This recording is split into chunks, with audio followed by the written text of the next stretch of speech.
book signature right here. Edited by Alison Castle. And this is another Taschen book. Not sure if you can see that right there.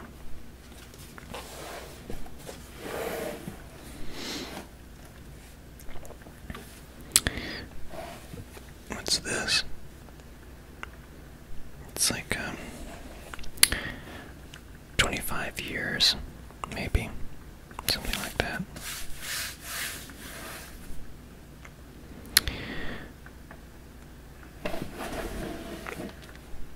As I've said before, they are my favorite publisher. They recently had a sale that I really regret not taking advantage of. A sale in which they discount their books anywhere between 50 to 75% off because they are their store display copies. So it's to be expected that they might be a little worn. I got this off of Amazon or eBay or something, and I believe that it was also a display copy at one point. So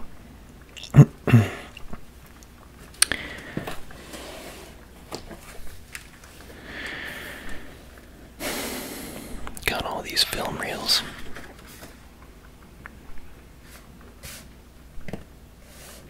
By the way, it's raining outside, so you may hear the pitter-patter of water on my window, which is right there. Right there. That whole space. And you may hear the sound of tires along wet asphalt as well.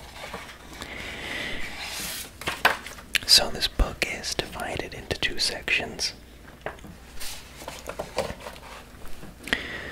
The first section is the films, and each one of these is a series of stills from the film, screenshots, you know. And the second part is the sort of background, behind the scenes, commentary, interview, analysis section. The sort of the journey that he went through as a filmmaker through his career. So, gonna skip this preface and I'll flip through this bit a little bit, but I am actually going to skip a lot of this. All of this, actually.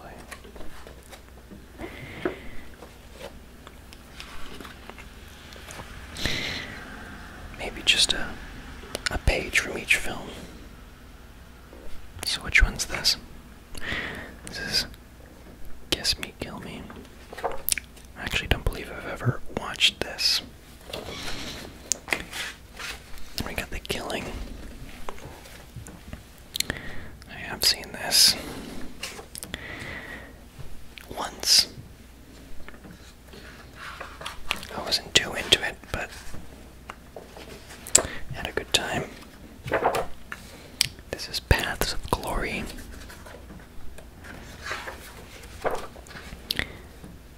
This is Spartacus, which is sort of his lesson learnt picture, because he didn't have the control he wanted. There was a lot of power struggles in the creative vision. There was a lot of power struggles in the creative vision here, which left him dissatisfied.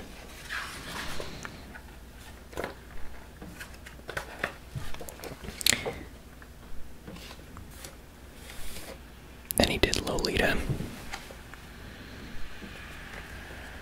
based on the book. And although the film was controversial at the time,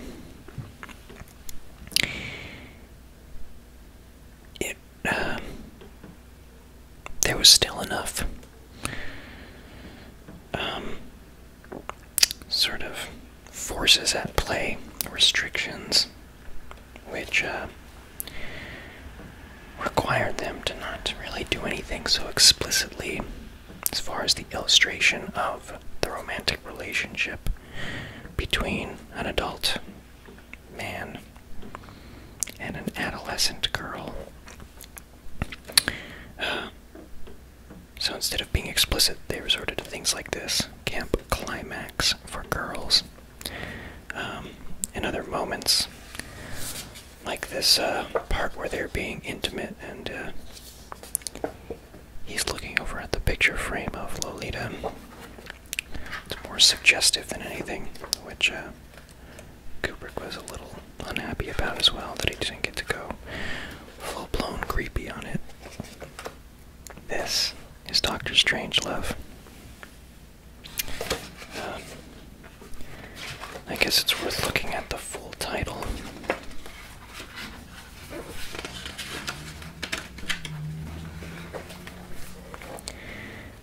Dr. Strangelove, or How I Learned to Stop Worrying and Love the Bomb. Really funny movie. Film which started originally as a serious sort of suspense drama type of picture about general anxieties about nuclear warfare, and the subject matter proved to be too ridiculous, however real it may be. And so Kubrick found that the material was better suited to be delivered as a comedy. So this is a very funny movie, very dark movie. 2001, A Space Odyssey. The picture that is largely remembered for its influence on filmmakers looking to deliver more ambiguous storytelling, and storytelling which, and filmmaking which depends more on the form, the things that are specific to cinema, instead of aspects that are borrowed from other mediums, such as plays, literature, and photography.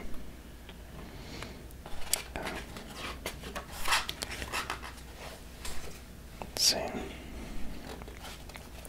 There's a whole lot of pages for this one. Spoiler alert. It's kind of funny because even if you haven't seen the movie, there's not much to spoil. Clockwork Orange. Picture that he made. Again, controversial. Again, based off of a book. And this was sort of his way of proving to the studios and powers that you know, I don't know, individuals that may have written up deals with him. I guess it's Warner Brothers, but it's his way of proving that he could make a picture on a smaller budget with fewer resources. And so he did. This film was banned in the UK for a very long time.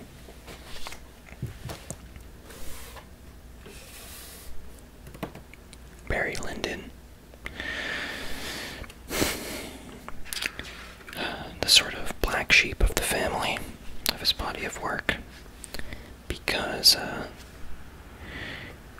his aspirations to make a period piece began with his unfinished and unmade project, the biopic about Napoleon Bonaparte. And when the project fell through, when the funding fell through, he decided to make Barry Lyndon, probably to satiate his desire to make a period piece, which was as historically accurate, or the story is based on fiction, but he made an attempt to make the world historically accurate. So it's very painterly, all of the frames. They sort of invoke, paintings from this time.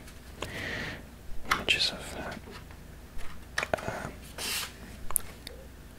it was a huge box office flop, and so Kubrick was very hurt by that, because most of his pictures up until that point had done very well financially.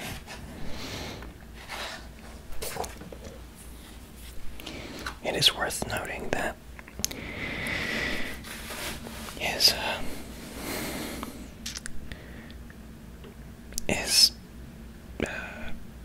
his whole body of work was always very polarizing. And even Barry Lyndon would later go on to have more critical and cult success. People have a sort of soft spot for that film.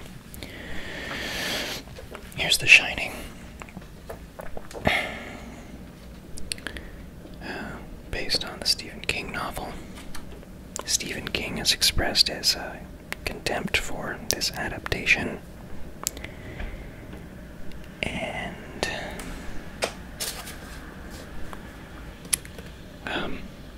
maybe Kubrick in general.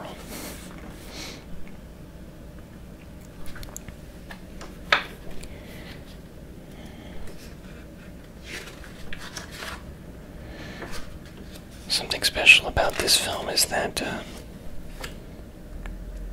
it was shot in a very high-key way, which means it wasn't all shadowy and things hidden in the darkness and that sort of thing.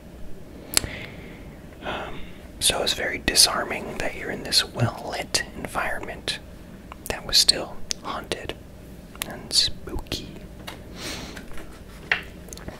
And in a lot of ways, the film is, again, maybe more than the genre it takes on.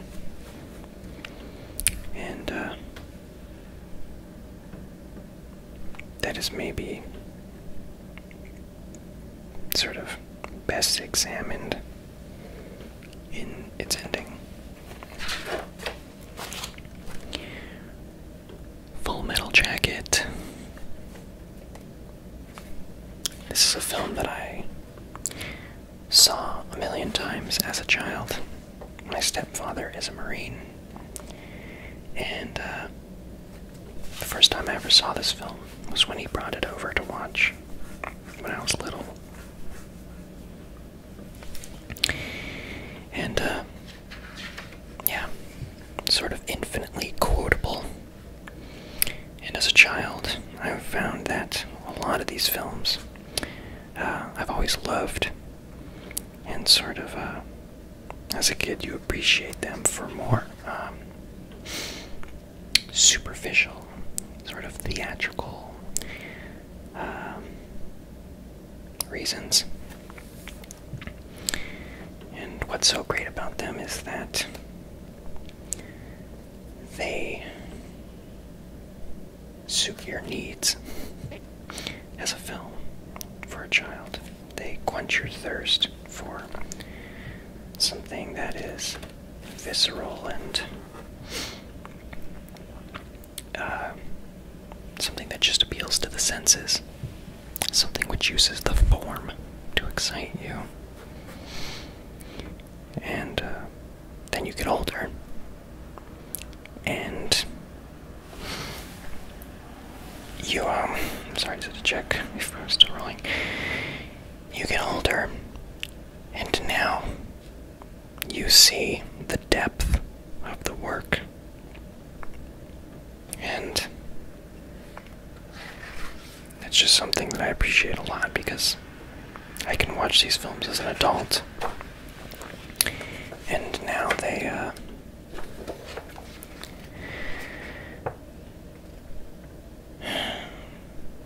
make me consider things that would have gone completely over my head as a child.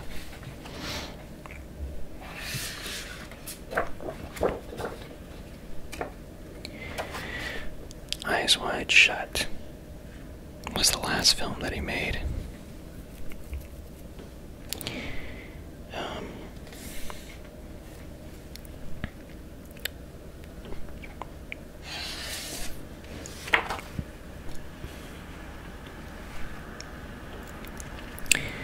This film was mostly completed. He would got to, from what I understand, my impressions are maybe somewhere around the 95 to 99% mark completion rate, you know. I think there were small technical things that he wanted to finesse. Maybe some editing decisions.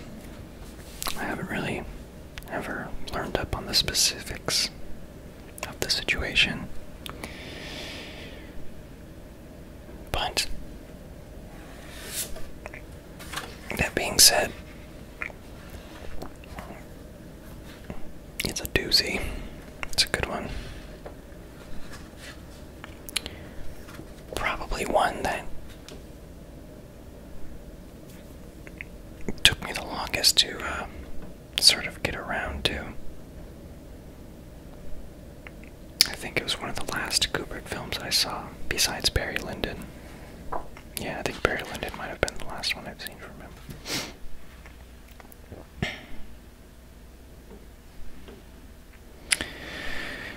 Okay.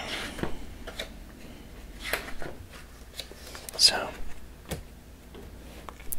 part 2 is the creative process. And I think I'll get around to recording that one next time. Just gonna take my sweet time on this one.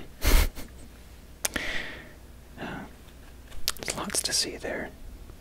Lots of anecdotes. Lots of stories to tell. Lots of very pretty pictures to look at. And so,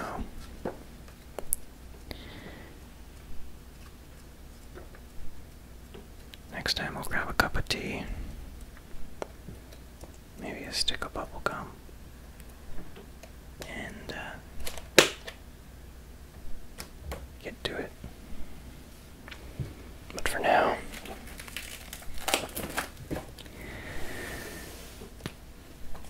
hope you have a good night.